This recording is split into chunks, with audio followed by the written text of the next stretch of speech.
become a bit of a seasonal infection. In fact, to talk to me today, Dr. Romil Tikku is with us. He's Director, Internal Medicine, Max Hospital. Thank you so much for your time, Dr. Tikku. I want to begin by asking you that today was a day when we reported almost again close to the 3% mark of the positivity rate. 2 days in a row, India has seen more than 3,000 reported cases of COVID. There would be thousands of them unreported. Give us a sense of what your assessment A of the situation is right now as far as the pandemic in India is concerned. Well, thank you for having me, Sneha. I would begin with saying that we haven't seen enough of COVID actually in the last 6 months. It's only in the last 2 weeks that there's been a spike in the numbers. And it is limited to the southern states, it's limited to Maharashtra, Gujarat, and Delhi. But having said that, in the last couple of weeks, there has been a spike and it's expected. See, there are mutations which happen in the virus which leads to a spike. But as long as it's limited to certain states and as long as it doesn't cause severe disease, which leads to pneumonia, respiratory failure, requiring hospitalization, we are fine with it. Numbers might go up in a country like ours with so many states, such a huge population. We do get infected every now and then. We have to deal with it the way we deal with flu. But as of now, there are not too many hospitalizations happening. And this particular strain, which is a sublineage of Omicron XBB 1.16, is more transmissible, but definitely not causing severe disease. So there's no need to panic. But we'll have to keep doing what we are doing, which is basically following the COVID appropriate behavior, more so for the vulnerable population. I would advise them to wear a mask, especially if they're in crowded places or in poorly ventilated spaces.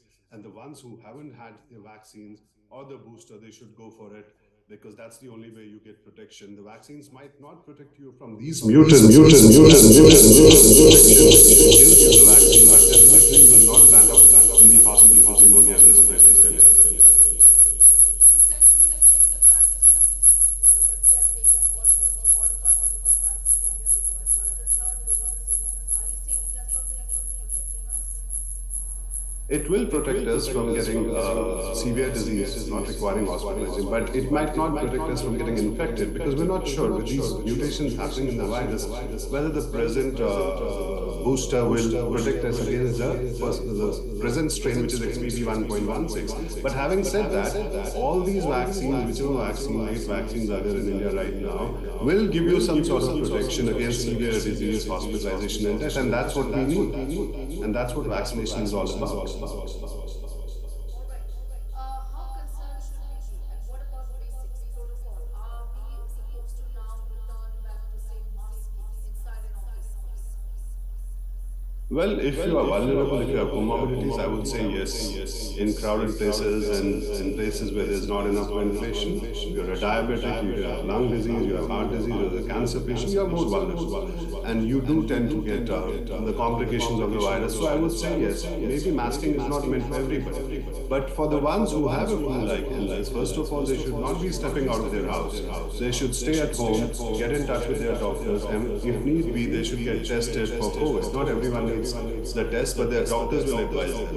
And if they have a COVID positive report, then they have to stay in isolation for at least a week. If they keep roaming around, then they'll keep spreading it. And the ones who don't have it but are vulnerable, they should wear a mask, especially in crowded places. In terms of severity of the infection and hospitalizations, is there any noticeable surge or, say, 14 deaths have been reported in the last 24 hours or so? Is that unusual or not unusual? I don't think that's unusual because the numbers are not going beyond the roof. Yes, a few hospitalizations will happen, the deaths will also happen, but we have to look at these patients, whether they are 60 and above, whether they have comorbidities, because usually they are the ones who tend to get complications of the virus. So I wouldn't say there's been a huge surge in the number of deaths or hospitalizations. Yes, the numbers are going up, but it's limited to having mild disease, and most of the patients who are actually getting infected are recovering at home. They're not needing hospitalization at all. You know, Dr. Tikku, now we're talking about summer and health concerns around summers. First of all, I want to begin by asking you that there are a lot of people, for example, people who want to go in for a workout during summers, but they usually avoid it. What I want to ask you is that what is the kind of advice that you give to people who want to exercise during summers and do it without falling ill? Because what we've seen often is that a lot of people get dehydrated and don't even realize. So, what are those five things that you'd like to tell the viewer who is planning on an exercise regime but is unable to plan it because of the summer heat?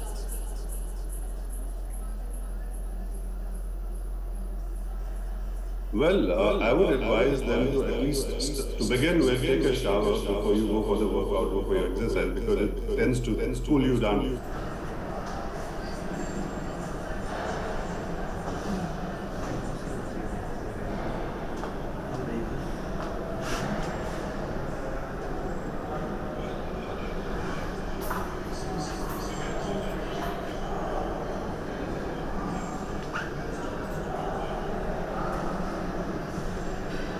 Yes. To 4 p.m. when the temperatures are at their peak, and avoid doing that. And if you have equipment at home and you can, on a very hot day, you should be exercising indoors. And also, you should know your limits. I mean, everyone knows his body the best. If you are getting tired, if you are dizzy, then stop. Maybe actually, what is recommended is that 30 minutes of a moderate aerobic activity 5 days in a week is more than enough. Beyond that, it doesn't really help you. But again, each body is different and you know your limits. Again, when there's a very hot day, you can indulge in some water sort of activity. Swimming, I would say, is the best exercise and it keeps you cool as well. So these are the things one should be doing while exercising because you sweat a lot. So water is very important. You have to replenish your water. Fluid intake is very important. Right. I'm going to come to fluid intake in a few minutes from now, but I'm glad you mentioned swimming because that's a lot of people want to indulge in swimming. They want to just jump into the pool and just enjoy the cold water, etc. during the summer heat to wash away the heat. But some problems that come up with swimming. What are those problems that you often see? Ear infections is one that I always end up getting somehow, and also often drinking the water. That also just puts me into trouble as far as my tummy is concerned. What would be your advice for those people who love to swim and want to be healthy at the same time?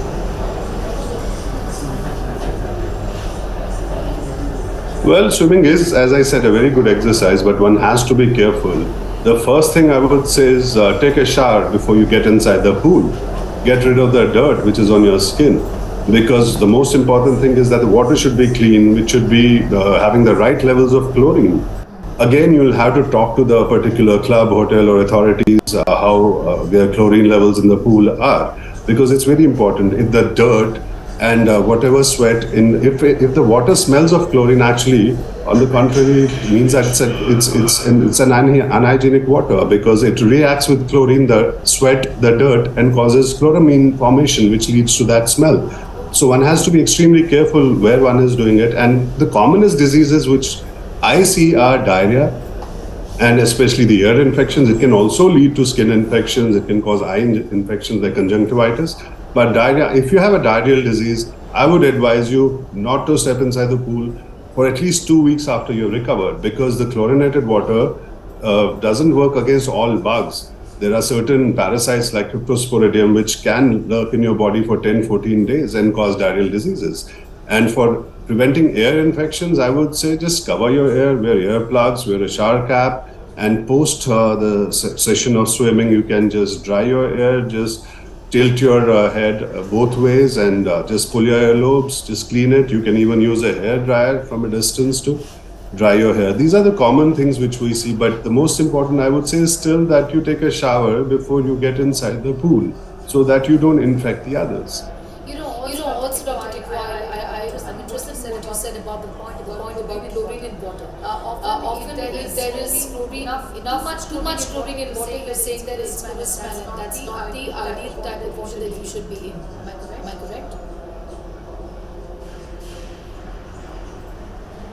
No, I didn't say that. What I said was if the dirt on your skin or the sweat on your body reacts with chlorine, it leads to chloramine formation, which leads to that smell. So what you would ideally think is that because the water is smelling of chlorine, it must be clean. That's not the case. On the contrary, it means that it's an unhygienic water because the chlorine has reacted with the dirt and the sweat.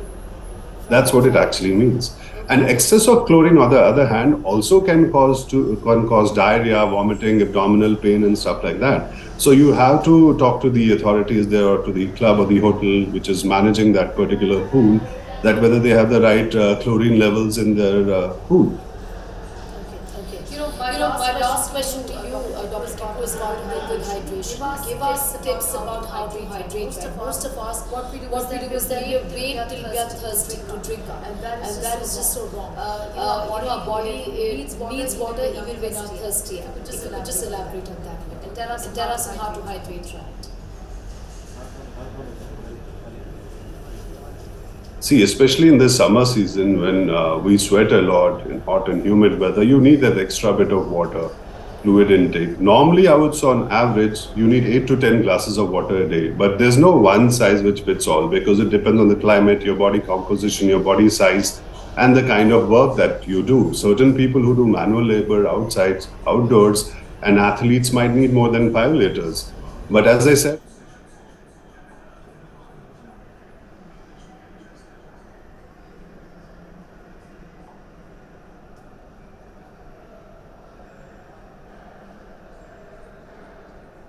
tend to get indigestion, constipation. So, practical way of looking at it is say you need to pass urine 3 4 times a day, and every time you pass urine, the color of it should be like water. It should be transparent. If it's dark yellow concentrated, that itself means you're not drinking enough water. And if you are thirsty, that itself means you're mildly dehydrated already. So in this weather, I would say at least 3 liters of water intake is what we should be doing. Doctor, we have a question from a viewer, and this has got nothing to do with dehydration. The question is from some minutes ago about double vaccination with booster. The viewer is saying double vaccination with a booster and then natural infection. Can I still get COVID again? Is the question. Well, you can still get infected even if you had a vaccine, the booster, you had past infection. But compared to a person who hasn't had the vaccination, who hasn't had the natural infection, you are well protected. You will, again, as I said earlier, not get severe disease. The chances of you getting hospitalized or getting bad disease are very, very low. So even if you've been vaccinated, even if you've had a natural infection, you still are at a risk of getting infected, but the infection will be mild, most likely. All right. Dr. Tiku, I'm going to thank you for joining us with your views on that. So I hope that answers the question of many of us. In fact, the newsroom we've been getting questions on now, should I go in for a fourth dose? I got my third dose sometime last year. The answer really is that it protects you against severe infection if you're healthy. But if you're vulnerable, if you're comorbid or if you're a senior citizen, these are the vulnerable sections, and clearly it's not going to hurt us to wear a mask again and take the basic protocol is what most medical experts, including Dr. Tiku himself, has suggested. Dr. Tiku, appreciate your time here. That's all we could pack in this edition of Health 360 Plus. Do not forget to, in fact, log on to our YouTube channel, our digital platforms, also on TV tomorrow, Saturday and Sunday. I'm just repeating the timings: 9:30 a.m., 4:30 p.m. on Saturday, and 10:30 a.m. and 3:30 p.m. on Sunday is where you can catch the entire episode of Health 360. Once again, we're focusing on health during summers, and COVID also is something that we're going to be talking about. Thank you for connecting.